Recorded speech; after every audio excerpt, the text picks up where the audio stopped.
जय हिंद दोस्तों, मैं कुणाल आपका स्वागत करता हूं। ये हमारे इथिक्स का सीरीज का 32वां वीडियो है और आज का टॉपिक है कमजोर वर्ग के प्रति समानुभूति। इसे इंग्लिश में एम्पैथी टुवर्ड्स वीकर सेक्शंस कहते हैं। हमारे सिलेबस में समानुभूति, सहिष्णुता और करुणा, इन तीन भावों की चर्चा की गई है। किसके प्रति? इन तीन भावों का संबंध में कमजोर वर्गों के प्रति हम लोग अध्ययन की चर्चा करेंगे। अध्ययन के माध्यम से इन तीन भावों का चर्चा करेंगे। तो इस लेक्चर में हम लोग केवल समानुभूति यानी एम्पैथी की चर्चा करेंगे, बाकी सहिष्णुता और करुणा नेक्स्ट लेक्चर में करेंगे। जो ये समानुभूति का भाव है, एम्पैथी का भाव है, सिविल सर्वेंट के अंदर होना चाहिए। केवल कमजोर वर्गों के प्रति ही नहीं, सभी वर्गों के प्रति भी होना चाहिए। और ये जो एम्पैथी की भावना है, समानुभूति की भावना है, हमारे सभी नागरिकों में होना चाहिए, तभी हमारा देश टॉलरेंस बनेगा, सहिष्णु बनेगा। ठीक है, आगे देखेंगे कि हम लोग ये जो सिविल सर्वेंट के अंदर केवल कमजोर वर्गों के प्रति ही एम्पैथी का भाव नहीं होना चाहिए, सभी वर्गों के लिए होना चाहिए। अगर सभी मान के चलते हैं सभी वर्गों के लिए नहीं है, तो कम से कम केवल कमजोर वर्गों के प्रति होनी चाहिए। एक मैं मोटा मोटा पैमाना बता रहा हूँ कि मान लिया सभी वर्गों के प्रति नहीं है, लेकिन केवल कमजोर वर्गों के प्रति होना ही चाहिए, कम से कम होना चाहिए। यहाँ तो होना ही चाहिए, ये मैंडेटरी है। ताकि जरूरत पड़े तो कमजोर वर्गों को सिविल सर्वेंट मदद कर सके। ठीक है, क्योंकि ये जो कमजोर वर्ग के लोग हैं, इनको विशेष ध्यान और सहायता की जरूरत है। इनको कमजोर वर्ग के लोग, वीकर सेक्शन के लोगों को नागरिक, एनजीओ, ट्रस्ट, दूसरी संस्था और बिजनेसमैन मदद करते ही करते हैं। लेकिन ये जो सरकार है, ये सिविल सर्वेंट है, अपने स्तर पर क्या कर रही है, ये प्रश्न उठता है। परंतु ये सवाल है कि सरकार क्या कर रही है। तो सरकार क्या कर रही है, इसको समझने के लिए हम लोग सिविल सर्वेंट का उदाहरण लेते हैं। क्योंकि जो सिविल सर्वेंट होते हैं, ये सरकार के प्रतिनिधि होते हैं। जो सरकार होती है निर्गुण ब्रह्म की तरह होती है, वो दिखाई नहीं देती है। लेकिन ये जो सिविल सर्वेंट हैं, उस सरकार को सगुण बनाते हैं, उसको दिखाते हैं कि मैं सरकार का प्रतिनिधि हूँ, मूर्त रूप में दिखाई देते हैं। यानी कि जो सिविल सर्वेंट होते हैं, वो सरकार के रूप में लोगों के सामने आते हैं, लोगों तक अपनी पहुंच बनाते हैं और कानून और योजना के माध्यम से जो वीकर सेक्शन है, ठीक है ना, कमजोर वर्ग है, उनको मदद पहुंचाते हैं। ठीक है, तो सिविल सर्वेंट के अंदर सभी वर्ग के प्रति समानुभूति का भाव होना चाहिए। अगर मान लिए एक सिचुएशन है, अगर समानुभूति का भाव सभी वर्गों के प्रति ना है, कम से कम तो केवल कमजोर वर्ग के प्रति तो होना ही होना चाहिए, क्योंकि इन्हें विशेष अटेंशन की जरूरत होती है। अब देखते हैं कि सरकार कमजोर वर्ग को मदद ही क्यों करेगी, सरकार क्यों कर रही है। क्योंकि संविधान में इस तरह का प्रावधान किए गए हैं। संविधान में समानता और बंधुत्व का प्रावधान किया गया है, यानी कि बंधुत्व में सभी भाई भाई हैं, किसी की उपेक्षा नहीं की जा सकती है, समानता का भाव दिया गया है। इन्हें भी मुख्य धारा में, यानी कि जो कमजोर वर्ग है, मुख्य वीकर सेक्शन है, इनको मेन स्ट्रीम, मुख्य धारा में लाना है, जिसे हम आज इंक्लूसिव ग्रोथ यानी इंक्लूसिव डेवलपमेंट, समावेशी विकास कह रहे हैं। कुछ वर्ष पहले ये मुख्य धारा था, ठीक है ना। तो इन कमजोर वर्गों को मुख्य धारा से जोड़ने की बात कही जा रही है, यानी कि ये लोग अभी हाशिए पे रहे, हाशिए से इनको मुख्य धारा में लाना है। ठीक है, इसलिए सिविल सर्वेंट, जो सिविल सेवक होते हैं, कमजोर वर्ग के प्रति समानुभूति, सहिष्णुता और करुणा का भाव जरूर रखे, अनिवार्य रूप से रखे। इसमें इनको लिबर्टी नहीं दी जा सकती है। ठीक है, हालांकि हम जानते हैं कि सिविल सर्विसेज जो ज्वाइन करते हैं, वो सिविल सर्वेंट बनते हैं, उनको एनुअल रिपोर्ट या सेल्फ असेसमेंट रिपोर्ट जमा करना पड़ता है हर वर्ष। सिविल सर्वेंट अपनी तरफ से सेल्फ असेसमेंट रिपोर्ट या एनुअल रिपोर्ट लिखता है। उसके बाद ये रिपोर्ट रिपोर्टिंग ऑफिसर के पास जाता है। उसके बाद रिपोर्टिंग ऑफिसर से ऊपर वाला जो ऑफिसर है, उनके पास ये रिपोर्ट जाता है। तो देख लीजिए, ये रिपोर्ट ऊपर वाले ऑफिसर तक पहुंच चुका है और ये लोग मॉनिटरिंग करते हैं। कैसे? क्योंकि ये जो सेल्फ असेसमेंट रिपोर्ट है या एनुअल रिपोर्ट है, उसमें अलग से कॉलम का प्रावधान है कमजोर वर्गों के प्रति, और इसी के आधार पे जो ऑफिसर्स हैं, उनका प्रमोशन होता है कि वीकर सेक्शन के प्रति आपका क्या एटीट्यूड रहा है। तो वीकर सेक्शन जो कमजोर वर्ग होते हैं, वो शारीरिक रूप से कमजोर वर्ग नहीं, हम देखेंगे कि इनको हम लोग कमजोर वर्ग कहेंगे। अभी देखते हैं। अब देखते हैं कि हमारे संविधान में क्या उल्लेख किया गया है। हम लोग वीकर सेक्शन की पहचान के लिए संविधान का सहारा लेंगे। इसमें सबसे पहले वर्ग आता है एससी और एसटी, शेड्यूल कास्ट और शेड्यूल ट्राइब वर्ग। इसमें ये जो शेड्यूल कास्ट और शेड्यूल ट्राइब, एससी और एसटी वर्ग जो है सामाजिक संरचना के कारण मेन स्ट्रीम में नहीं आ सका है, क्योंकि ऐतिहासिक काल से जाति व्यवस्था हमारे समाज में व्याप्त है।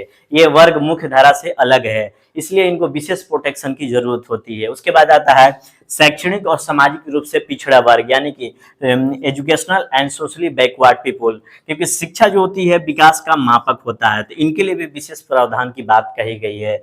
उसके बाद अल्पसंख्यक वर्ग, ये अल्पसंख्यक वर्ग धार्मिक भी हो सकते हैं और भाषाई भी हो सकते हैं। धार्मिक में जैन हो सकते हैं, बौद्ध हो सकते हैं, पारसी, यहूदी, ये सारे हो सकते हैं। तो ये क्या होता है कि ये अल्पसंख्यक होते हैं। क्यों अल्पसंख्यक होने के कारण क्या इनका नुकसान होगा, क्योंकि लोकतंत्र जो होता है मूलतः बहुसंख्यक का शासन होता है, और इसमें अल्पसंख्यकों के अधिकारों का हनन हो सकता है, उपेक्षा हो सकता है।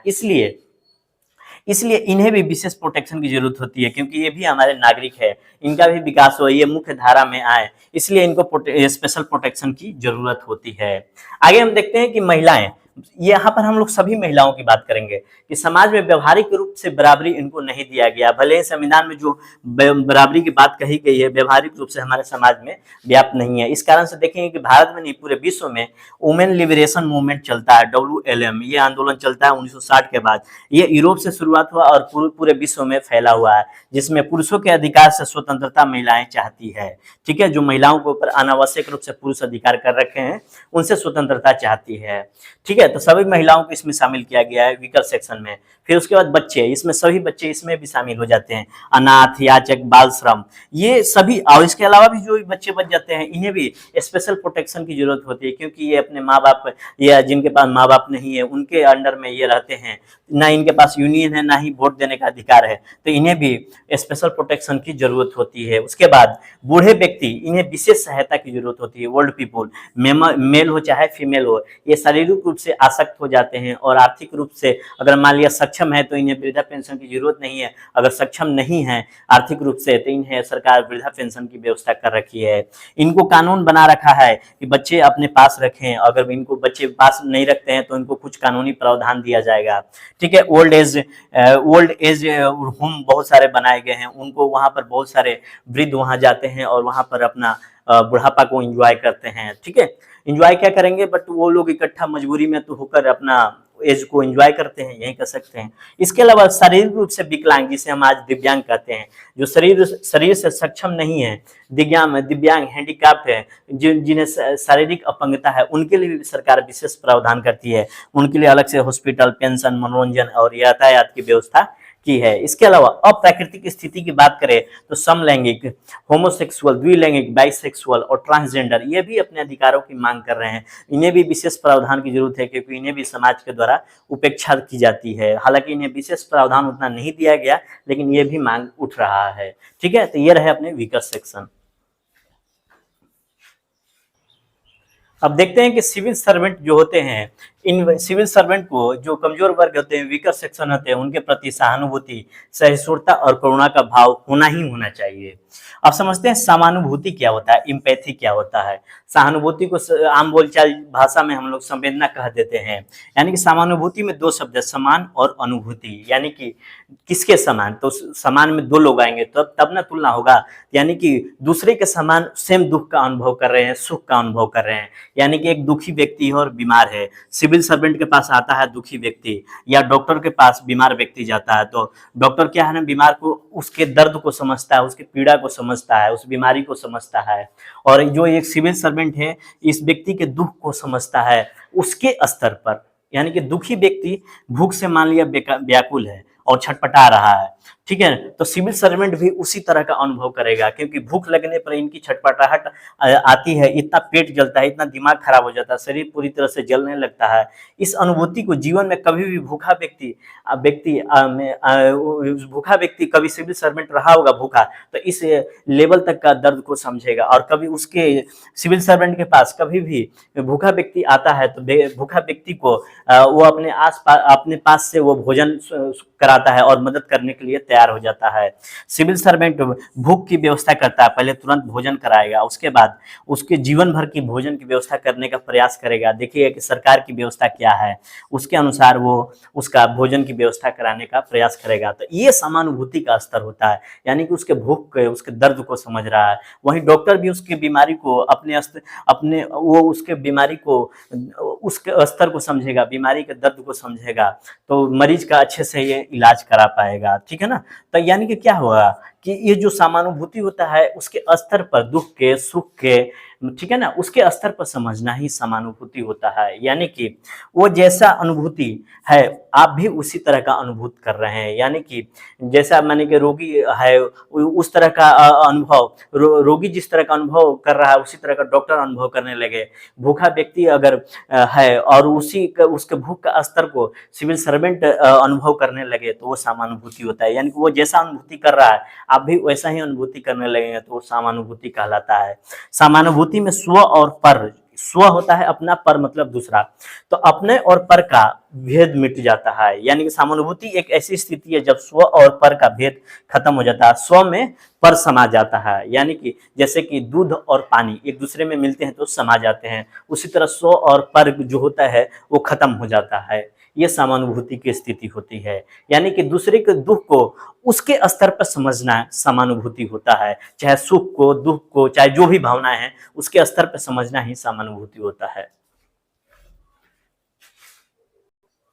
अब थोड़ा सा समझते हैं समानुभूति को और भी ढंग से। भरत मुनि ने नाट्य शास्त्र लिखा था और नाट्य शास्त्र में दर्शकों के लिए एक शब्द यूज किया गया सहृदय, यानी कि दर्शक कोमल और भाव प्रधान होने चाहिए तभी वो नाटक का आनंद ले पाएंगे।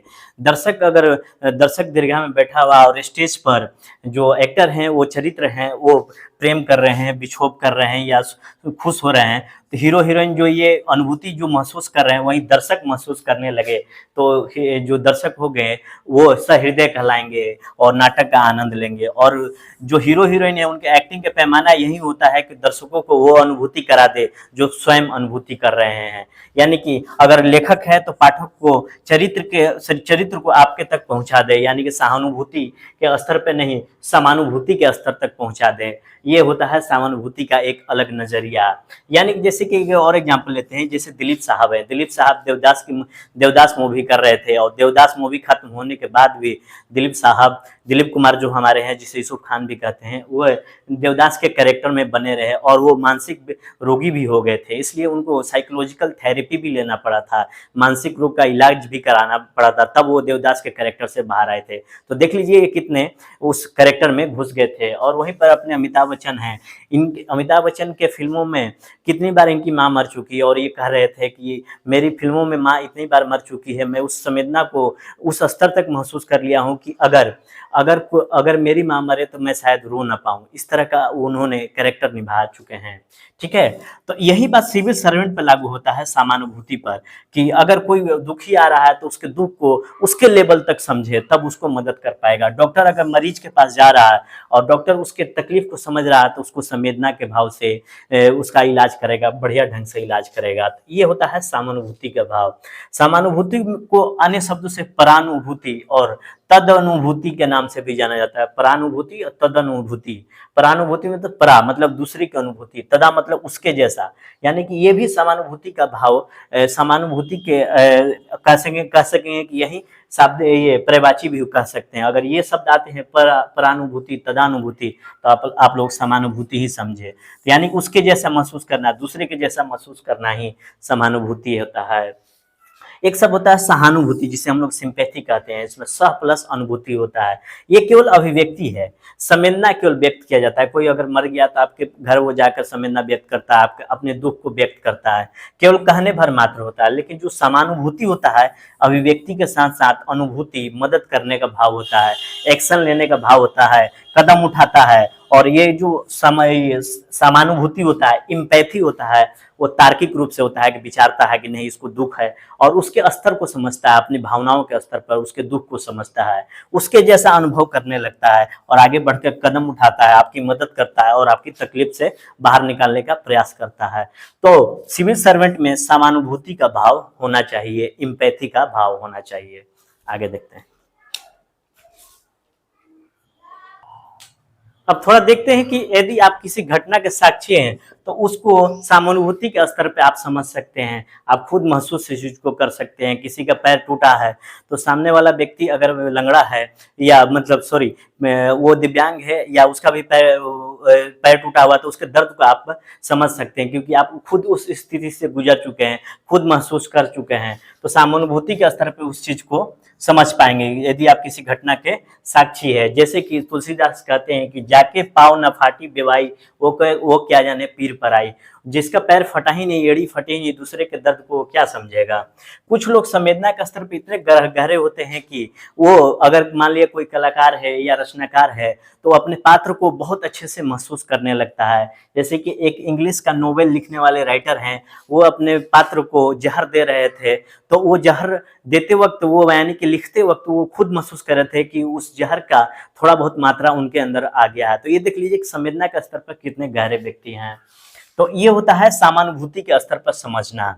उसके बाद जैसे कि बहुत सारे सिविल सर्वेंट होते हैं जो ग्रामीण पृष्ठभूमि से आते हैं, इस वजह से क्या होता है कि ग्रामीण से जुड़ी समस्याओं को वो अच्छे से समझ सकते हैं। अगर वो फील्ड वर्क में जाते हैं तो ग्रामीणों से अपने आप को जुड़ाव महसूस कर लेते हैं, ठीक है, और अच्छे सिविल सर्वेंट साबित होते हैं। अगर कोई गरीब व्यक्ति है तो ग्रामीण पृष्ठभूमि का व्यक्ति उसके भूख, परेशानी और उपेक्षा को समझ सकता है और उसकी परेशानियों को दूर कर सकता है। तो ये सिविल सर्वेंट समानुभूति के स्तर पर समझते हैं। कुछ लोग तो अपवाद भी होते हैं, बाकी ये होता है ग्रामीण पृष्ठभूमि के लोगों में। अगर कोई चीज अनुभव के स्तर पे गुजर रही है तो स्वाभाविक रूप से वो समानुभूति की स्थिति को दर्शाएगा, ठीक है ना। सहानुभूति जो होता है, सिंपैथी, समानुभूति जो सहानुभूति होती है, सहानुभूति का अगला स्टेज होता है समानुभूति, अगला चरण होता है समानुभूति। ये जो समानुभूति होता है बहुत अधिक गहरा और बड़ी चीज होती है। ये महत्वपूर्ण होती है, तार्किक होती है, व्यवहारिक होती है, क्योंकि इसमें एक्शन लिया जाता है, कदम उठाया जाता है। जबकि जो सिंपैथी होता है, सहानुभूति होता है, वो केवल अभिव्यक्ति होता है, केवल अभिव्यक्त किया कि मैं आपके दुख से आपके दुख में शामिल होने आया हूँ। जबकि समानुभूति में उसके दुख को दूर करने का प्रयास किया जाता है। अब देखते हैं कि जो समानुभूति है उसको क्या क्या शोध किया गया, उस पर रिसर्च किया गया, तो क्या क्या परिणाम निकला उसको देखते हैं। अब समझते हैं कि समानुभूति पे जो शोध किया गया, एम्पैथी पे जो शोध किया गया, उसका निष्कर्ष क्या निकला है। समानुभूति जन्मजात नहीं होती है, ये जरूरी नहीं है कि जन्मजात हो, ये धीरे धीरे विकसित होती है। 2 साल तक के बच्चों को समानुभूति का अनुभव नहीं होता है। जैसे ही वो 2 से 7 वर्ष के बीच में आता है उसकी समानुभूति की शुरुआत हो जाती है और उसमें समानुभूति का विकास होने लगता है। और 7 वर्ष और से 12 वर्ष के बीच में समानुभूति का विकास बहुत ज्यादा होता है और गहरे रूप में होता है, ठीक है, क्योंकि इस समय तक आते आते बच्चा सोचने लगता है लॉजिकल रूप से, और ताउम्र यह विकसित होते रहती है घटनाओं के माध्यम से, अनुभव के माध्यम से समानुभूति। इसके बाद सिविल सर्वेंट को जो ट्रेनिंग दी जाती है उसके माध्यम से भी समानुभूति को विकास किया जा सकता है। जैसे विलेज विजिट कराया जाता है, फिर उसके बाद अलग अलग गाँव में रहने का अनुभव दिया जाता है, किसानों के बीच में, अन्य वर्गों के बीच में, वीकर सेक्शन के बीच में रहकर इनको ट्रेनिंग दी जाती है और ये इनके माध्यम से इनके दुख दर्द को समझते हैं। फिर इंडिया टूर कराया जाता है। उसके बाद ये जो समानुभूति होता है उम्र बढ़ने के साथ ये और भी समानुभूति गहरा होते चला जाता है। वृद्धों में ज्यादा होने लगता है, क्योंकि वृद्ध लोग को देखते हैं थोड़ी देर में ही भावुक हो जाते हैं, रोने लगते हैं। और अक्सर देखा गया है कि पुरुषों में बहुत ज्यादा, पुरुषों के तुलना में महिलाओं में बहुत ज्यादा समानुभूति का भाव होता है। पुरुष तर्कवादी होते हैं, महिलाएं भावनाओं से सोचती है, हृदय से सोचती है, इनका हृदय पक्ष मजबूत होता है। तो महिलाओं में समानुभूति का भाव बहुत ज्यादा होता है। इसके अलावा बात करें कि समानुभूति का विकास कैसे किया जा सकता है, तो समानुभूति का विकास परिवार से होता है, अपब्रिंगिंग से होता है, उसका लालन पालन से होता है। जिस प्रकार परिवार में नैतिकता, मूल्य, एटीट्यूड का विकास होता है, उसी तरह इसमें समानुभूति, एम्पैथी का भी विकास होता है लालन पालन के माध्यम से, अपब्रिंगिंग के माध्यम से। अगर परिवार का माहौल सहृदय वाला है तो बच्चों में मदद करने की भावना आएगी, अपने पेरेंट्स को केयर करने की भावना आएगी, सेवा करने की भावना आएगी। बच्चों को पंचतंत्र की कहानियां सुनाई जाती है, नैतिकता की कहानियां सुनाई जाती है। तो परिवार के माध्यम से बच्चों में एम्पैथी, सहृदयता की भावना बढ़ाई जाती है, यानी कि समानुभूति की भाव बढ़ाई जाती है। इसके अलावा देखेंगे कि अनुभव का स्तर पर भी किया गया है कि मान लीजिए एक रोटरी क्लब है, रोटरी क्लब में 2 व्यक्तियों का समूह है, 2 व्यक्ति माने अलग अलग समूह है, जिसमें एक समूह में 2 व्यक्ति है और एक टेबल रखा गया है, टेबल पर कुछ फल रखे गए हैं। तो दो व्यक्तियों में एक व्यक्ति के आंख पर पट्टी बांधी गई है और उस व्यक्ति को कहा गया है कि वो फल उठाकर खाए, और व्यक्ति से एक जो आंख जिसकी पट्टी बंधी हुई है उसे ये भी निर्देश दिया गया है आप नहीं ढूंढ पा रहे हैं उस फल को तो आप दूसरे व्यक्ति का सहारा भी ले सकते हैं। तो इस तरह हम देखेंगे कि जो इस तरह से हम देखेंगे कि ये दूसरा व्यक्ति अगर मदद करता है तो दूसरे व्यक्ति जिसके आंख में पट्टी बंधी है उसके वो बदला बदला सा महसूस करेगा, और जो मदद करने वाला व्यक्ति उसके अंदर भी बदला बदला सा महसूस करेगा। किसके प्रति? जो जो देख नहीं सकते, जो आंख से अंधे हैं, ठीक है ना, उनके प्रति एक भावना उत्पन्न होगी कि देखिए कि अगर किसी के पास आंख की रोशनी नहीं है, जिसे दिखाई नहीं देता, उसे क्या क्या कष्टों का सामना किया जा सकता है। तो एक तरह से एग्जाम्पल के तौर पर भी लोगों में विकसित करने का प्रयास किया जाता है रोटरी क्लब में, ठीक है। और वही बात स्कूलों में भी किया जाता है। अनुभव के स्तर पर क्या किया जाता है, स्कूलों का टूर अनाथालय में कराया जाता है, विकलांग बच्चों के बीच में कराया जाता है, वृद्धों के बीच में कराया जाता है। तो बच्चों के अंदर उनके प्रति समानुभूति का भाव यानी एम्पैथी का भाव विकसित होता है। उसके बाद स्कूलों में मिक्स ग्रुप रखे जाते हैं। मिक्स ग्रुप माने स्कूल केवल एक ही जाति एक ही धर्म के लोग नहीं आए, उस स्कूल में ये बहुत सारे धर्मों के, बहुत सारे जातियों के, बहुत सारे भाषाओं के लोग एक साथ बैठकर पढ़ते हैं। इससे क्या होता है कि मानव के प्रति भाव उत्पन्न होता है, ना कि किसी जाति ना किसी धर्म के प्रति भाव उत्पन्न होता है। तो यहाँ से प्रेम उगता है ना, तो वो आगे चल के इम्पैथी का रूप ले लेता है। तो इस तरह हम देखेंगे जो इम्पैथी है सिंपैथी से बहुत अधिक गहरी और व्यवहारिक चीज है, और सिविल सर्वेंट के अंदर इम्पैथी होना ही होना चाहिए, जो कि कमजोर वर्गों के प्रति होना ही होना चाहिए। तो ये रहा कमजोर वर्गों के प्रति समानुभूति का भाव। समानुभूति को हम लोग समझा, सिविल सर्वेंट के लिए क्यों जरूरी है, नागरिकों के लिए क्यों जरूरी है, ये सब देखा, इसको कैसे विकास किया जा सकता है इसको देखा, और इसके निष्कर्ष को देखा, इसके शोध को। तो आज भर के लिए इतना ही। आपके सहयोग के लिए धन्यवाद। नमस्कार, जय हिंद।